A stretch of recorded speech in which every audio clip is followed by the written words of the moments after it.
नमस्कार विद्यार्थी मित्रांनो, मी राहुल गणित काटा यूट्यूब चॅनलमध्ये तुमचं स्वागत करतो. या व्हिडिओमध्ये MST CET 2019चा क्वेश्चन पेपर मी डिस्कस करेल. तर 2019च्या क्वेश्चन पेपरचे यापूर्वीच्या व्हिडिओमध्ये मी जवळपास 30 क्वेश्चन्स डिस्कस केलेले आहेत. त्या व्हिडिओच्या लिंक मी डिस्क्रिप्शनमध्ये दिलेले आहेत, ते तुम्ही बघू शकता. त्याच्यात जर तुम्हाला काही सजेशन्स असतील, काही कन्सेप्ट क्लिअर झालेलं नसतील तर तुम्ही ते डिस्क्रिप्शनमध्ये मेन्शन करा, कमेंटमध्ये मेन्शन करा. आणि तुम्हाला जर माझ्याकडून काही अजून अपेक्षा असतील तर ते कमेंटमध्ये मेन्शन करत चला की सर या टॉपिकवरती व्हिडिओ बनवा वगैरे, मी ते बनवेल. आता आजच्या व्हिडिओमध्ये मी पुढचे क्वेश्चन्स डिस्कस करणार आहे. त्यामध्ये क्वेश्चन नंबर 31 to 40पर्यंत असेल अँड त्याच्यानंतर 41 to 50पर्यंत असेल. आता हे क्वेश्चन्स आपण स्टार्ट करूयात. तर क्वेश्चन नंबर 31 आहे, the angle between lines x-2/2, y-3/-2, z-5/1 and the second equation of the line is also given. म्हणजे आता या दोन लाईन्समधला आपल्याला अँगल फाइंड आउट करायचं आहे. सो दुसरी लाईन आहे x-2/1, y-3/2, z-5/2 आणि अँगल्स कोणकोणते आहेत? 30 डिग्री, 90 डिग्री, 45 डिग्री आणि 60 डिग्री. सो असे ऑप्शन्स आहेत तुमच्याकडे. मग आता यामध्ये आपल्याला काय करायचं आहे, तर हा प्रश्न सॉल्व्ह करत असताना तुम्हाला दोन गोष्टी माहितीच असल्या पाहिजे. एक तर म्हणजे इक्वेशन ऑफ द लाईन्स कसं असतं आणि दुसरं म्हणजे त्यातला अँगल्स कसा दिला जातो. तर इक्वेशन ऑफ द लाईन्स जर असं असेल की like x-x1/a1 then y-y1/a2 b1 z-z1/c1 हे फर्स्ट इक्वेशन असेल आणि दुसरी लाईन जर अशी असेल की लाईक x-x2/a2 y-y2/b2 आणि z-z2/c2. आता यातलं मिनिंग आधी कळून घ्या. याचं मिनिंग काय आहे, तर हे जे आहेत हे डायरेक्शन रेशोज आहेत लाईन्सचे. सो a1 b1 c1 हे फर्स्ट लाईनचे direction ratio, a2 b2 c2 हे सेकंड लाईनचे डायरेक्शन रेशो. सो इथे जर तुम्ही या दोन्ही गोष्टी कम्पेअर केल्या तर तुम्हाला डायरेक्ट a1 ची व्हॅल्यू 2 मिळेल, b1 ची व्हॅल्यू -2 मिळेल, c1 ची व्हॅल्यू 1 मिळेल अँड सो ऑन. तसंच इथे a2 ची व्हॅल्यू 1, b2 ची 2 आणि c2 ची 2 अशा दोन लाईन्स आहेत. मग आता यांच्यातला जो अँगल आहे तो अँगल कसा दिला जातो इकडे लक्ष द्या. तर तो अँगल दिला जातो cos θ = a1 a2 plus b1 b2 plus c1 c2 divided by root of a1 square plus a2 square plus a1 square plus b1 square plus c1 square आणि इथे येतो a2 square plus b2 square plus c2 square. तर असा याचा formula आहे. पण आता काय मी लक्षात घ्या की जर तुम्हाला याच्या व्हॅल्यूज कॅल्क्युलेट करता आल्या तर पूर्ण एक्सप्रेशन कधीच पुट नाही करायचं. काय करायचं, स्टार्टिंगला आधी या व्हॅल्यूज कॅल्क्युलेट करून घ्या. म्हणजे a1 a2 plus b1 b2 plus c1 c2 ही व्हॅल्यू काय एकदा तुमची कॅल्क्युलेट झाली तर तुम्हाला पुढे सॉल्व्ह करायला सोपं जातं. So firstly will try to find out what is the value of a1 a2 plus b1 b2 आणि c1 c2. मग आता ही व्हॅल्यू कशी फाइंड आउट करायची, सिम्पल आहे. या दोघांचा प्रॉडक्ट तो किती येतो, 2 × 1 प्लस या दोघांचा प्रॉडक्ट -2 × 2 प्लस 1 × 2. मग आता हे जर आपण कॅल्क्युलेट केलं तर 2 × 1 1, -2 × 2 -4 आणि हा 2 म्हणजे 2 -4 प्लस 2. एकंदरीत व्हॅल्यू किती आली आपल्याला 0 मिळते. मग आता ही व्हॅल्यू जर 0 मिळत असेल म्हणजे ही व्हॅल्यू तुम्हाला 0 मिळाली. त्याच्यामुळे तुम्हाला हे एक्सप्रेशन पूर्ण पुट करण्याची गरजच नाही, याच्या व्हॅल्यूज कॅल्क्युलेट करण्याची गरजच नाही. सो cos θ = डायरेक्टली तुम्हाला 0 मिळणार. सो 0 हे काही असू द्या, काही फरक पडणार नाही. त्याच्यामुळे 0 एनिथिंग याची व्हॅल्यू काय तुम्हाला 0च मिळेल.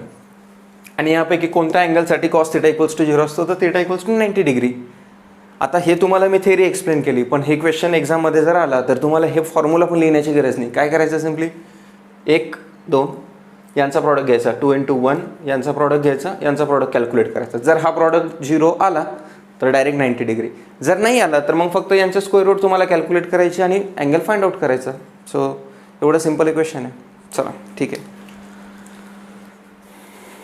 तर आपला नेक्स्ट क्वेश्चन आहे, if the lines passes through this 3 points. म्हणजे आता 3 पॉईंट्स दिलेले आहेत तुम्हाला की 6 - 1 2, Q दिलेला आहे 8 - 7 2 लॅम्बडा आणि R दिलेला आहे 5 2 4. Then the value of lambda is and options तुम्हाला दिलेले आहेत -3 0 -1 आणि 2. आता हा क्वेश्चन करण्याआधी इम्पॉर्टंट काय आहे की आपल्याला equation of the lines passing through 2 points माहीत असलं पाहिजे. What is the equation of the lines which passes through 2 points? Simple आहे. सपोज आपल्याकडे एक लाईन आहे, असे 2 पॉईंट्स आहेत. आता लाईन म्हटल्यावर इथे 3Dचं आहे, सो x1 y1 z1 आणि दुसरा पॉईंट आहे सपोज x2 y2 आणि z2. तर ही जर लाईन या 2 पॉईंट्समधनं पास होत असेल तर हिचं इक्वेशन काय असतं? तर इक्वेशन असतं x minus x1 upon x2 minus x1 is equals to y minus y1 upon y2 minus y1 equals to z minus z1 upon z2 minus z1. तर हे असतं equation of the lines passing through 2 points. Points इथे दिलेले आहेत. मग आता जर तुम्हाला इथे पॉईंट्स दिलेले असतील, हे 3 पॉईंट्स या लाईनवरती लाय करतात. आता या लाईनवरती लाय करतात म्हणजे काय? तर हे 3 पॉईंट्स हे इक्वेशन तुमचं सॅटिस्फाय करतील. मग आता आपण आधी एक फाइंड आउट करूया की सपोज पी आणि क्यू ही लाईन पी आणि क्यू मधनं पास होते, म्हणून आपण पी क्यूच्या फॉर्मॅटमध्ये याचा आन्सर कॅल्क्युलेट करूया की इक्वेशन काय येईल. चला तर मग आता इथे आपण याला x1 y1 z1 घेऊ, याला x2 y2 z2 घेऊ. तर तुमचं काय मिळेल? x minus 6 upon 8 minus 6 equal to y minus y1 म्हणजे किती मिळेल तुम्हाला? Simply y minus of minus 1 upon y2 minus 1 म्हणजे minus 7 minus of minus 1 equals to इथे किती मिळणार तुम्हाला? z minus 2 upon 2 lambda minus 2. तर हे असं इक्वेशन मिळेल तुम्हाला. आता यामध्ये काय करायचं? याला आधी एक सिम्पल फॉर्मॅटमध्ये लिहिलं तरी चालेल, नाही लिहिलं तरी चालेल, पण आपल्याला लॅम्बडाची व्हॅल्यू कॅल्क्युलेट करायची आहे ना. आणि आता हा जो तिसरा पॉईंट आहे, हा जो पॉईंट आहे R, so R lies on this line, on the line. आता याचं मिनिंग काय आहे की आर या लाईनवरती लाय करतो म्हणजे काय की सपोज हे तुमचे पी आहे, हा तुमचा क्यू आहे, आर इथे कुठेतरी असेल. सो लेट्स कन्सिडर आर इथे मध्येच आहे. मग आता हा आर या लाईनवरती लाय करतोय म्हणजे हिचं इक्वेशन, या लाईनचं इक्वेशन तो सॅटिस्फाय करेल. म्हणजे XYZच्या व्हॅल्यू, जे आरचे कॉर्डिनेट्स आहेत ते XYZचे व्हॅल्यू जर आपण इथे पुट केलं तर तुम्हाला एक्सप्रेशन मिळेल आणि त्याच्यावरून तुम्हाला लॅम्बडाची व्हॅल्यू कॅल्क्युलेट करता येईल. आता या सगळ्या याच्यात पुट नाही करत बसायचं. सो एक तर पहिले 2 घ्या किंवा शेवटचे 2 घ्या आणि हे कम्पेअर करा. चालेल, कोणती पण घेऊ शकता. मी ही घेतो. आता 5 मायनस 1, सो एक्सची व्हॅल्यू किती आहे? 5, म्हणून minus 6 upon 8 minus 6 equal to इथे झेडची व्हॅल्यू किती आलेली आहे? 4, म्हणून 4 मायनस 2 अपॉन इथे 2 लॅम्बडा मायनस 2 आहे म्हणजे 2 जर कॉमन घेतला तर इथे लॅम्बडा मायनस 1 येईल. आता इथे किती आला? Minus 1 upon 2 equal to 2 upon 2 lambda minus 1. हा 2 कॅन्सल झाला आणि हा 2 इकडे जर ट्रान्सफर केला तर तो 2 होईल आणि हा minus lambda minus 1 equal to तुम्हाला मिळालं इथे 2. याला जर तुम्ही पुढे सॉल्व केलं तर minus lambda plus 1 equal to 2 आणि मग लॅम्बडाची व्हॅल्यू तुम्हाला डायरेक्टली सॉल्व केल्यानंतर मायनस 1 मिळेल. तर तुमचा ऑप्शन येतो option C, lambda equals to minus 1. चला तर आता पुढचा क्वेश्चन आहे, the equivalent form of the statement negation of P implies negation of Q is. Options दिलेले आहेत P and Q, P and negation of Q, P or negation of Q and negation of p or Q. खूप सोपा प्रश्न आहे, काहीच नाही. तुम्हाला फक्त एकच माहीत असलं पाहिजे की equivalent form of P implies Q काय असतो. ठीक आहे, तर याचा इक्विव्हॅलंट फॉर्म काय असतो? Negation of p or q. मग आता आपल्याला निगेशन कशाचं हवं आहे? तर पी इम्प्लाइज निगेशन ऑफ क्यूचं निगेशन हवं आहे. सो आधी ते एक्सप्रेशन लिहा की जर इथे क्यूच्या जागी निगेशन ऑफ क्यू असेल तर इथे काय येणार? इथे पीचं निगेशन ॲज इट इज येईल, निगेशन ऑफ पी ऑर इथे तुम्हाला मिळेल निगेशन ऑफ क्यू. मग आता सिम्पल आहे, आपल्याला या स्टेटमेंटचं निगेशन हवं आहे म्हणून negation of P implies negation of Q, negation of इथे याचं जर आपण निगेशन कॅल्क्युलेट केलं किंवा याला आपण कसं लिहू शकतो तर हा डी मॉर्गन्स लॉ आहे. डी मॉर्गन्स लॉ काय सांगतो? जर पी अँड क्यू याचं जर निगेशन असेल तर याची व्हॅल्यू येते negation of p or negation of Q. हा आहे तुमचा D Morgan's law.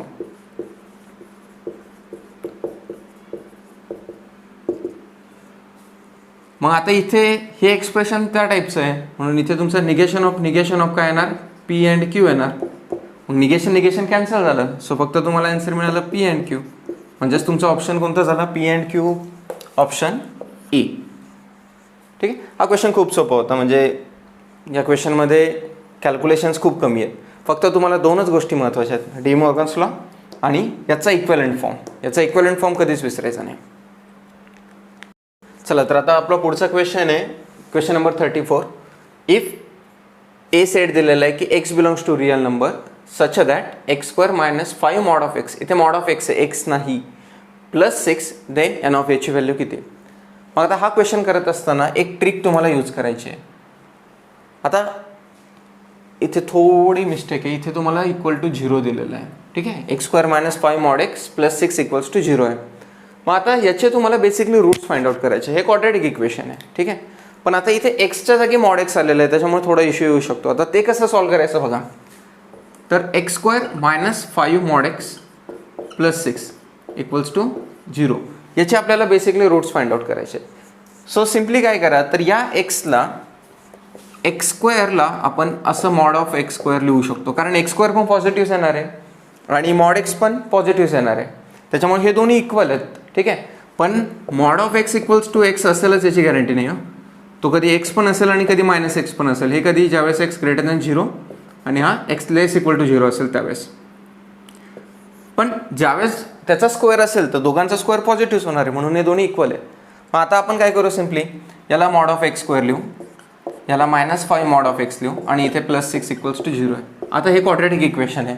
Quadratic equation in terms of mod x आहे, म्हणून आपण एक सबस्टिट्यूशन घेऊया की put t is equals to mod of x. आता याचा सिम्पली कॅल्क्युलेट करा की t square minus 5t plus 6 equals to 0.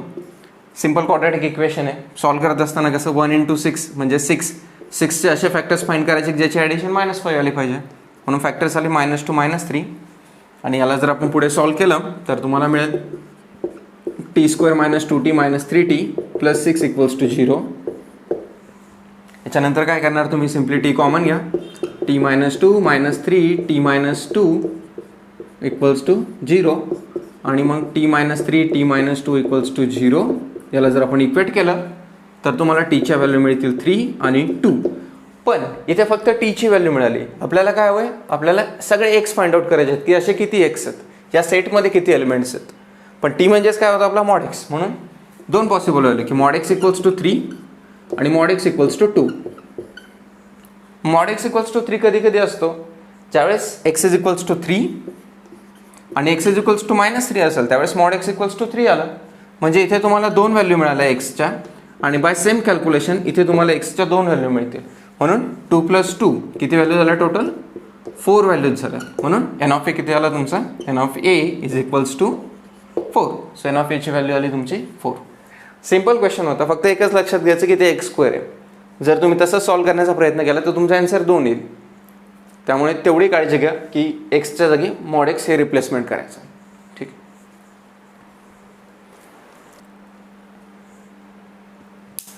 ठीक आहे. चला, तर आता आपला पुढचा जो क्वेश्चन आहे तो question number 35. If the function f of x is equals to log of 1 + ax minus log of 1 - bx upon x, x not equal to 0 आहे, is continuous at x is equal to 0 दिलेलं आहे. म्हणजे it is continuous at x is equal to 0. Then आपल्याला f of 0ची value find out करायची. आता कंटिन्युटीची definition खूप इम्पॉर्टंट आहे की जर f of x is continuous at x is equals to c असेल तर सिम्पली काय असतं तुमचं, तर limit x tends to c of f of x हा तुमचा एफ ऑफ सी झाला पाहिजे, तरच ते फंक्शन कंटिन्युअस होतं एक्स इज इक्वल्स टू 0. जर हे दोन इक्वल नसतील तर कंटिन्युअस नाही. मग आता इथे आपल्या एक्सच्या जागी काय 0 पॉईंट आलेला आहे, म्हणून मी एक्स इज इक्वल टू 0 लिहितो, इथे 0 करतो आणि इथे 0 करतो. ठीक आहे. मग आता आपल्याला बेसिकली एफ ऑफ 0 कॅल्क्युलेट करायचं होतं. मग एफ ऑफ 0 म्हणजेच काय, तुमचं या फंक्शनचं लिमिट. आता लिमिट कॅल्क्युलेट करत असताना सगळ्यात आधी हे चेक करा की हा 0/0 फॉर्म आहे का. 0/0 फॉर्म का, कारण तुम्हाला लॉपिथल रूल माहिती आहे. तर लॉपिथल रूल काय सांगतो, लॉपिथल रूल. ठीक आहे. आता लॉपिथल रूल काय, तर जर 0/0 फॉर्मचं फंक्शन असेल, म्हणजे जर एक्सची व्हॅल्यू तुम्ही 0 पुट केली इथे आणि जर तुम्हाला 0/0 फॉर्मॅटमध्ये मिळत असेल तर limit of f of x म्हणजे limit x tends to 0 of f of x upon g of x is equals to असतो directly limit x tends to 0 of f dash of x upon g dash of x. So हा तुमचा लॉपिथल rule असतो. आता या लॉपिथल रूलचा आपण इथे apply करता येतो का ते आधी चेक करूया. कसं चेक करायचं, तर या फंक्शनमध्ये आधी 0/0 पुट करून बघा. म्हणजे हा एफ ऑफ एक्स आहे, जर आपण इथे 0/0 पुट केलं तर काय मिळेल, लॉग ऑफ 1 + a × 0 0 होईल, म्हणून फक्त log of 1 minus log of b × 0 0 होईल. So log of 1 again divided by 0. म्हणजे हा 0/0 फॉर्म आहे, म्हणजे इट सॅटिस्फाय लॉपिथल रूल, म्हणजे हा फंक्शन तुमचं लॉपिथल रूल सॅटिस्फाय करतो. मग आता याचं लिमिट कसं कॅल्क्युलेट करायचं, तर limit of x tends to 0 of log of 1 plus ax minus log of 1 minus bx divided by x. याचा काय तो डेरिव्हेटिव्ह बघा बरं आता, म्हणजे इज इक्वल्स टू काय असेल, limit x tends to 0 of f dash of x upon g dash of x. खूप सोपं, याचा डेरिव्हेटिव्ह काय येणार आहे तुमचा डायरेक्टली 1 अपॉन, इथे लिमिट आलेली आहे, limit x tends to 0. So याचा डेरिव्हेटिव्ह किती येणार 1 अपॉन 1 प्लस ax. पण आता इथे काय आहे तुमचं a जो आहे तुमचा ax, याचा डेरिव्हेटिव्ह आपल्याला इथे लिहावा लागेल. सो म्हणून इथे derivative a minus 1 upon 1 minus bx into minus ba आणि डिवायडेड बाय एक्सचा डेरिव्हेटिव्ह सिम्पली किती 1. आता हे लिमिट आपण कॅल्क्युलेट करायचा प्रयत्न करू. जर मी एक्सची व्हॅल्यू इथे 0 पुट केली, मला डायरेक्टली काय मिळतं बघा बरं. सो a अपॉन, कारण डिनॉमिनेटर आता 0 नाही आहे त्याच्यामुळे तुम्ही डायरेक्टली एक्सची व्हॅल्यू पुट करू शकता. सो जर मी a इथे एक्सची व्हॅल्यू 0 पुट केली तर 1 प्लस 0 1, 1 मायनस 0 1. सो इथे डायरेक्टली मिळणार a मायनस मायनस प्लस होईल म्हणून a प्लस b. सो याचा आन्सर येतो तुमचं, याचा आन्सर आला a प्लस बी, म्हणजेच ऑप्शन बी. म्हणून एफ ऑफ 0ची व्हॅल्यू झाली a प्लस बी. तर याच्यानंतरचा क्वेश्चन आहे, question number 36. The coordinates of the foot of perpendicular drawn from the origin to the plane 2x minus y plus 5z minus 3 equals to 0 are. Foot of perpendicular, आता foot of perpendicular म्हणजे काय आणि ओरिजिनवरनं draw केलेला foot of perpendicular म्हणजे काय. तर suppose तुमचा प्लेन इथे असा काहीतरी प्लेन आहे, ओके, आणि ओरिजिनवरून तुम्ही या प्लेनवरती परपेंडिक्युलर ड्रॉप करताय. सो सपोज ही लाईन त्या प्लेनमध्ये एखादी लाईन आहे आणि हा तुमचा परपेंडिक्युलर. तर फुट ऑफ परपेंडिक्युलर म्हणजे हा जो परपेंडिक्युलर आहे तो प्लेनमध्ये कोणत्या पॉईंटला इंटरसेक्ट होईल त्या पॉईंटला म्हणायचं foot of perpendicular. So this point, याचे जे कॉर्डिनेट्स असतील x1 y1 z1, ठीक आहे. सो हे जे काही कॉर्डिनेट असतील that coordinates are called as the foot of perpendicular. मग आता फुट ऑफ परपेंडिक्युलरचा एक फॉर्म्युला पण आहे, तो फॉर्म्युला दिलेला आहे कोणत्या पण स्टँडर्ड नोट्समध्ये तुम्ही बघू शकता. मी तो फॉर्म्युला स्टेट नाही करणार, पण काही वेळेस काय होतं आपल्याला तो फॉर्म्युला आठवत नाही. मग हा क्वेश्चन कसा करायचा, आपण बऱ्याच वेळेस स्किप करतो, पण स्किप नाही करायचा. जर तुम्हाला कन्सेप्ट माहीत असेल तर हा जो पॉईंट आहे हा पॉईंट त्या प्लेनमध्ये लाय करतोय. म्हणजे काय, तर जर हा पॉईंट या प्लेनमध्ये लाय करत असेल तर ऑब्व्हियसली या पॉईंटने त्या प्लेनचं इक्वेशन सॅटिस्फाय केलं पाहिजे. मग आता आपण बॅक कॅल्क्युलेशन्स करणार की ऑप्शन्स चेक करणार की यापैकी कोणता ऑप्शन त्या प्लेनचं इक्वेशन सॅटिस्फाय करतो. चेक करा, ठीक आहे. आता चेक करत असताना आपण फर्स्ट ऑप्शन चेक करूया. आता ही ट्रिक कायम वर्क होते असं नाही आहे, पण या क्वेश्चनसाठी आपण ट्राय करूयात. मग आता जस्ट ट्राय करा. आता सपोज इथे एक्सची व्हॅल्यू किती आहे 2/√30. सो 2 इंटू 2/√30, नंतर मायनस मायनस प्लस झाला प्लस 1/√30 प्लस तिथे झेडचा कोएफिशियंट 5 आहे म्हणून 5 इंटू 5 25/√30 मायनस 3. आता याचे कॅल्क्युलेशन जर केले तर तुम्हाला 30 मिळतात का बघा. कसं, 2 इंटू 2 4, 4 प्लस 1, 4 प्लस 1 आला तुमचा 5, 5 प्लस 25, बेस सेम आहे त्याच्यामुळे 30/√30 √30 आणि √30 मायनस 3 इक्वल टू 0 नाही होणार, डेफिनेटली नॉट होणार. सो नॉट इक्वल टू 0, त्याच्यामुळे ऑप्शन ए तर डेफिनेटली नाही, म्हणून हा आन्सर तुमचा डिलीट झाला. सेकंडकडे जा. आता सेकंड जर आपण चेक केला तर किती मिळणार तुम्हाला 2 into 2 plus 1 minus 1 into minus 1 plus 1 येणार आणि प्लस 25 मायनस 3. हा 30 येतो, 30 minus 3 is not equal to 0, त्याच्यामुळं तुमचा 2 पण ऑप्शन नाही आहे. मग आता ऑप्शन सी कडे जा. सो ऑप्शन सी मध्ये काय करायचं परत चेक करा. 2 इंटू 2 किती येणार 4, 4/3 म्हणजे हा झाला 4/3 प्लस 1/3 प्लस 25/3 मायनस 3. कॅल्क्युलेशन्स केले 30/3 10 मायनस 3 0 डेफिनेटली येणार नाही, म्हणून नॉट इक्वल टू 0. आता फक्त ऑप्शन डी उरला. हा आन्सर नसेल त्याच्यामुळं डी तुमचं करेक्ट आन्सर असेल. पण आता आपण जस्ट व्हेरिफिकेशनसाठी चेक करूया की डी आपलं फुट ऑफ परपेंडिक्युलर येतो का. जर मी व्हॅल्यू सबस्टिट्यूट केल्या तर मला काय मिळेल 2/5 प्लस 1/10 प्लस 5/2 आणि मायनस 3. कॅल्क्युलेशन्स जर आपण केले तर इथे LCM तुमचा 10 येणार. सो इथे 2ने मल्टिप्लाय करा, इथे 2ने मल्टिप्लाय करा, इथे 5ने मल्टिप्लाय करा, इथे 5ने मल्टिप्लाय करा. सो हे 30 झाले. 30 डिवायडेड बाय 10 म्हणजे सो म्हणजे 4 + 1 + 25 30 30 अपॉन 10 दॅट विल बी 3 3 - 3 तुमचा 0 मिळतो, म्हणजे तुमचा आन्सर करेक्ट आहे. सो डी तुमचा आन्सर आलं, विच इज 1/5 - 1/10 आणि 1/2. सो कधी पण जर फॉर्म्युला माहीत नसेल तर एखादी ट्रिक अशी असते की ज्याने तुम्हाला आन्सर मिळू शकतं. या क्वेश्चनमध्ये नेमकं तेच झालं आहे. फॉर्म्युला जरी माहीत नसला तरी तुमचा आन्सर करेक्ट तुम्हाला कॅल्क्युलेट करता येतं. चला तर आता नेक्स्ट क्वेश्चन आहे तुमचा क्वेश्चन नंबर 37. हे इंटिग्रेशन तुम्हाला कॅल्क्युलेट करायचं आहे. Integration of √(x²-a² x dx). आता हे इंटिग्रेशन कॅल्क्युलेट करण्याच्या दोन पद्धती आहेत, दोन मेथड आहेत. एकतर जर तुम्हाला कसं सॉल्व्ह करायचं माहीत नसेल तर ऑप्शन्सचे डेरिव्हेटिव्ह घ्यायचं आणि कोणतं ऑप्शन सॅटिस्फाय होतो ते चेक करायचं. ही झाली फर्स्ट मेथड. पण कधी कधी ती मेथड लेंदी होती की जशी या क्वेश्चनमध्ये ती मेथड खूप लेंदी होणार आहे, कारण यांचे डेरिव्हेटिव्ह खूप मोठे येतील, कॅल्क्युलेशन्स खूप वाढतील, आपले कमीत कमी 5 मिनिट लागतील कॅल्क्युलेशन्स करायला. मग आता दुसरी मेथड कोणती आहे तर हा ब्रॅकेटकडे फोकस करा. x² - a² आहे. मग आता या असा जर ब्रॅकेट तुम्हाला असेल तर तुम्हाला इथे सबस्टिट्यूशन यूज करावं लागतं. तुम्हाला सबस्टिट्यूशनचा टेबल मी इथे डिस्प्ले केलेला आहे, तुम्ही तो टेबल बघू शकता. जर √(x²-a² या टाईपची टर्म असेल तर तुमचं सबस्टिट्यूशन काय असतं, काय सबस्टिट्यूशन केलं पाहिजे तर तुम्ही सबस्टिट्यूशन केलं पाहिजे x = a × sec². आता हे जर सबस्टिट्यूशन आपण इथे केलं तर काय मिळतं बघा बरं. तर तुम्हाला याच्यावरनं dx = काय मिळेल, dx = a × sec² d sorry derivative of sec² किती असतो, sec² × tan θ dθ.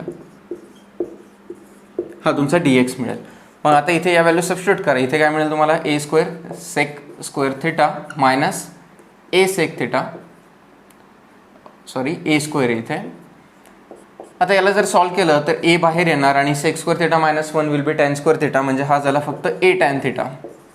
मग आता हे या व्हॅल्यूज या इंटिग्रेशनमध्ये सबस्टिट्यूट करा. सो इथे किती मिळेल तुम्हाला a tan θ divided by x किती तुमचा a sec² आणि dx किती आहे a × sec² × tan θ dθ.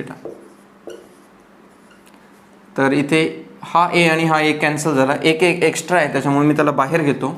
हा sec² cancel, so a × tan² θ आला. सो a × tan² θ, म्हणजे इथे तुम्हाला एक एक्सप्रेशन मिळालं की a × tan² θ dθ.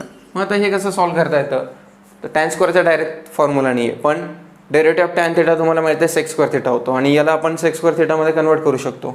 सो तुम्हाला आयडेंटिटी माहिती आहे की sec² θ - tan² θ is 1, so tan² θ will be sec² θ - 1 dθ.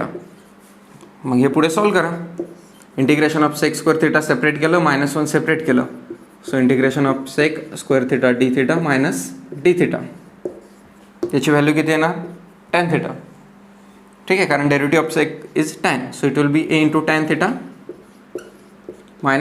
θ + c. So a × tan θ.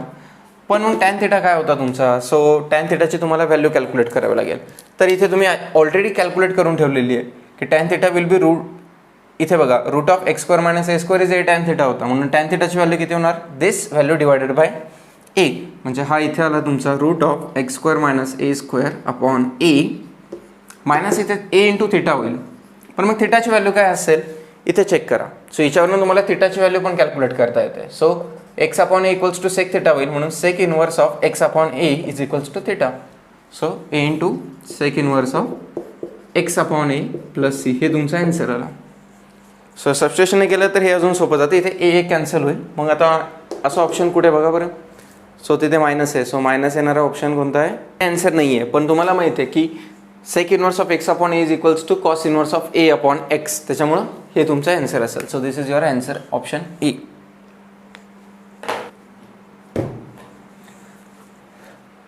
आता आपला नेक्स्ट क्वेश्चन आहे the maximum value of this objective function. Objective function आहे 9x + 11y सब्जेक्ट टू या दोन कन्स्टंट दिलेले आहेत की 3x + 2y ≤ 12, 2x + 3y ≤ 12.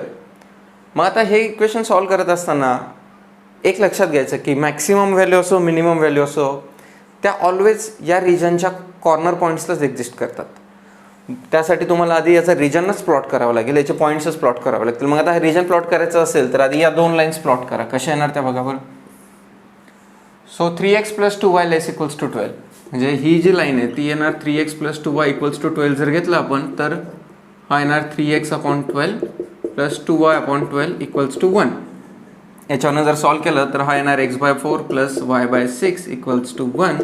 म्हणजे ही तुमची लाईन येणार. सो एक्सचे कॉर्डिनेट्स काय आले तुमचे डबल इंटरसेप्ट फॉर्मनुसार तुम्हाला इथे एक्सची व्हॅल्यू 4, वायची व्हॅल्यू 0 असेल तर एक्सची व्हॅल्यू 4 आणि एक्सची व्हॅल्यू 0 असेल तर वायची व्हॅल्यू 6.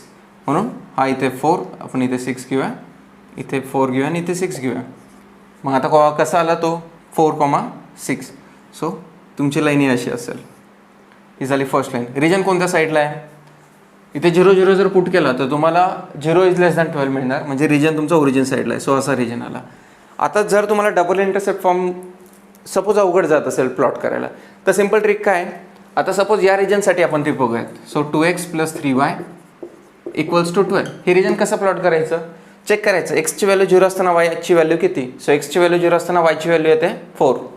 म्हणून ती लाईन इथे 4ला टच होणार. आणि दुसरा जो पॉईंट असेल, जर वायची व्हॅल्यू 0 असेल तर एक्सची व्हॅल्यू किती? सो वायची व्हॅल्यू जर 0 असेल तर एक्सची व्हॅल्यू किती मिळेल तुम्हाला? 2x = 12 म्हणजे x = 6. म्हणजे पॉईंट्स कोणता झाला? 6,0. सो या पॉईंटमध्ये ती लाईन पास होईल. सो ती लाईन एक अशी असेल. आता हे जर लक्षात आलं की या दोन लाईन्स आहेत त्यांचं इंटरसेक्शन पॉईंट पण मिळतो आणि या दोन लाईन्सचं रिजन कोणता आहे? ओरिजिन साईडचा. नॉन निगेटिव्ह कॉन्स्टंट आहे, x > 0 y > 0 म्हणून फर्स्ट क्वाड्रंट रेस्ट्रिक्टेड आहे. मग आता हा तुमचा रिजन झाला. आता याचे कॉर्नर पॉईंट्स कोणकोणते आहेत बघा. हा तुमचा first quadrant point, corner point. पण आपल्याला मॅक्सिमम फाइंड आउट करायची आहे, त्याच्यामुळे या पॉईंटला चेक करण्यात काही अर्थ नाही, कारण आपल्याला 0 मिळेल डायरेक्टली. हा जो दुसरा पॉईंट आहे हा तुमचा 4,0 आहे. हा जो पॉईंट आहे हा तुमचा 0,4 आहे. आणि हे कॉर्डिनेट्स तुम्हाला फाइंड आउट करायचे, म्हणजे या दोन लाईन्सचा इंटरसेक्शन पॉईंट फाइंड आउट करायचा आहे. आता आधी आपण इथे चेक करूया की 4,0ला व्हॅल्यू किती येते बघा. 4,0ला व्हॅल्यू किती येणार आहे? 9 × 4 36. आणि 0,4ला किती येणार आहे? 0 + 11 × 4 44. म्हणून हे या दोन पॉईंट्सच्या व्हॅल्यू बरं आपण त्याचा टेबलच तयार करूया. ठीक आहे. मग आता हा जो इंटरसेक्शन पॉईंट आहे तो कसा फाइंड आउट करायचा? या दोन इक्वेशनला सायमल्टेनियसली सॉल्व्ह करायचा. याला तुम्ही 6ने मल्टिप्लाय करा, याला 6ने मल्टिप्लाय करा. काय मिळेल? सॉरी 6ने नका मल्टिप्लाय करू,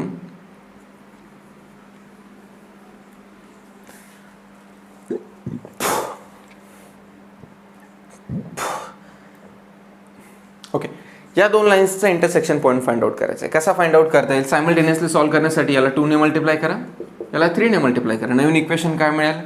4x + 6y = 24. आणि याला जर मल्टिप्लाय केलं तर तुम्हाला मिळेल 9x + 6y = 36.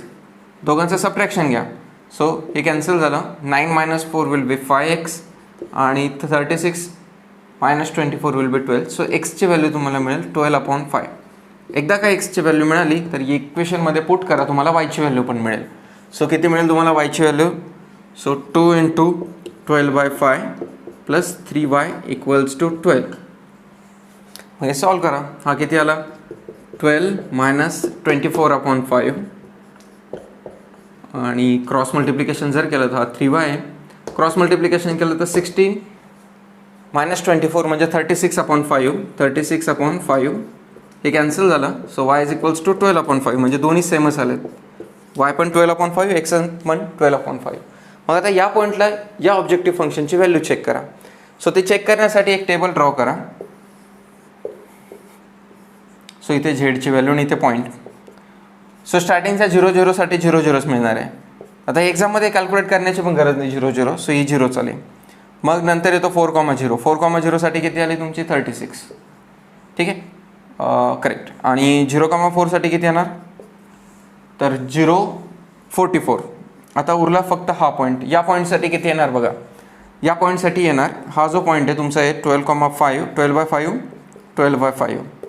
सो यासाठी व्हॅल्यू आली तुमची इथे 12/5, इथे 12/5 पुट करा. सो 12/5 जर पुट केले आपण तर तुम्हाला मिळेल 9 × 12/5 + 11 × 12/5.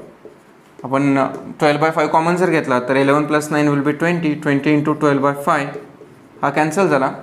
20 5 4 = 20 म्हणून 4 × 12 दॅट विल बी 48. सो तुमचा आन्सर येतं D विच इज 48. क्वेश्चन थोडा लेंदी होता पण हक्काचे मार्क्स आहेत, म्हणजे हे 2 मार्क्स तुम्हाला कन्फर्म मिळतात कारण सोपा क्वेश्चन आहे. तर पुढचा क्वेश्चन हा इंटिग्रेशनचा आहे. Question number 39. Integration 0 to 4 definite integration dx upon 1 plus root x. Options दिलेले आहेत log of e⁴/6, log of e⁴/3, log of e⁴/9 आणि लॉग ऑफ e³ 4. आता हा कसा सॉल्व करायचा, तर याला सॉल्व करण्यासाठी डायरेक्ट फॉर्म्युला तर नाही आहे, याचा डेरिव्हेटिव्ह पण वरती ॲडजस्ट होत नाही, म्हणून सबस्टिट्यूशन घ्या. काय सबस्टिट्यूशन घ्या, 1 plus root x equals to t घ्या. ठीक आहे. आता याचा डेरिव्हेटिव्ह किती मिळणार तुम्हाला, 1/2 root x dx is equals to dt मिळेल. मग सिम्पली हे जर सबस्टिट्यूट केलं तुम्हाला तर dt इज इक्वल्स टू किती मिळतो, 2 रूट एक्स dx. ठीक आहे. आणि इथे जर एक्सची व्हॅल्यू 0 असेल तर टीची व्हॅल्यू किती मिळते, x is equal to 0, t is equals to 1. एक्सची व्हॅल्यू जर 4 असेल तर टीची व्हॅल्यू किती मिळणार, 1 plus square root of 4 that is 2, 1 plus 2 will be 3. टीची व्हॅल्यू मिळाली 3.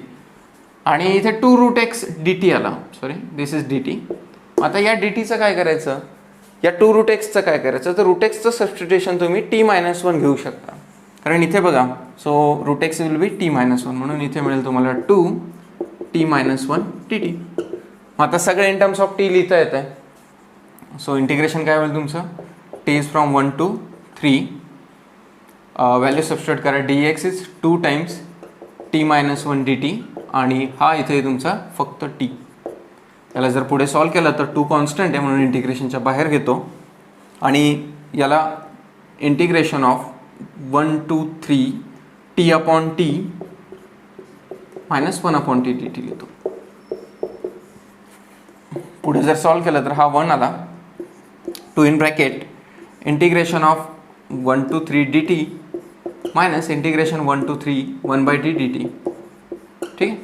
पुढे सिम्पल आहे, याचं इंटिग्रेशन किती येणार आहे, हा 2 इंटू dtचं t म्हणून t upper limit 3 lower limit 1 minus याचं इंटिग्रेशन लॉग ऑफ t आणि याचं upper limit 1 sorry lower limit 1 upper limit 3. So solve करा, इथे येणार 2 into 3 minus 1 minus in bracket log of 3 minus log of 1. आता याला पुढे सॉल्व कसं करायचं, 3 मायनस 1 2 झाला. So 2 into 3 minus 1 is 2 minus इथे लॉग 3 मायनस लॉग 1, लॉग 1ची व्हॅल्यू 0 म्हणून फक्त मायनस लॉग 3 मिळाला. ठीक आहे. पण आता याला काय करता येतं, तर तुम्ही याला मल्टिप्लाय करू शकता. सो आता या टाईपचा आन्सर तर दिसत नाही आहे, पण मग याला काय करायचं, मल्टिप्लाय करा. सो किती मिळेल तुम्हाला, 4 मायनस 2 लॉग 3. स्टील या टाईपचा आन्सर नाही, पण याला आपण 4 इंटू लॉग ई लिहू शकतो. म्हणजे याला मी आता इथे लिहितो. सो 4 इंटू इथे किती झाला, लॉग ई, कारण लॉग ईची व्हॅल्यू किती असते 1 मायनस इथे लॉग ऑफ 3 स्क्वेअर, तो येणार 9 कारण हा 2 पॉवरमध्ये जाईल 3च्या म्हणून 3 स्क्वेअर इज 9. हा सिम्पली झाला log of e⁴ minus log of 9 आणि आता तुम्हाला तुमचा आन्सर दिसेल. सो तुमचा आन्सर काय येतं आहे, log of m minus log of n is log of m upon n, म्हणजे हा लॉग ऑफ e⁴ अपॉन 9 हे झालं तुमचा answer. Log of e⁴ upon 9 कोणता ऑप्शन आहे, ऑप्शन सी.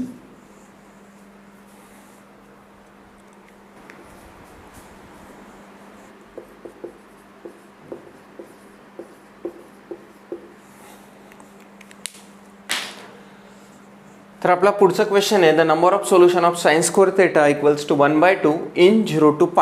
म्हणजे 0 to π मध्ये sin² θ इक्वल्स टू 1/2 कधी होतो. आता हे कसं सॉल्व करायचं, तर आधी sin² θ सिम्प्लिफाय फॉर्ममध्ये लिहा. म्हणजे sin² θ कसं लिहिता येईल, तर 1/2 लिहिता येईल. मग या sin² θ ला अजून काय करता येईल, कॅल्क्युलेशन्स करून याला आपण असं लिहू शकतो की sin θ equals to plus minus 1/√2.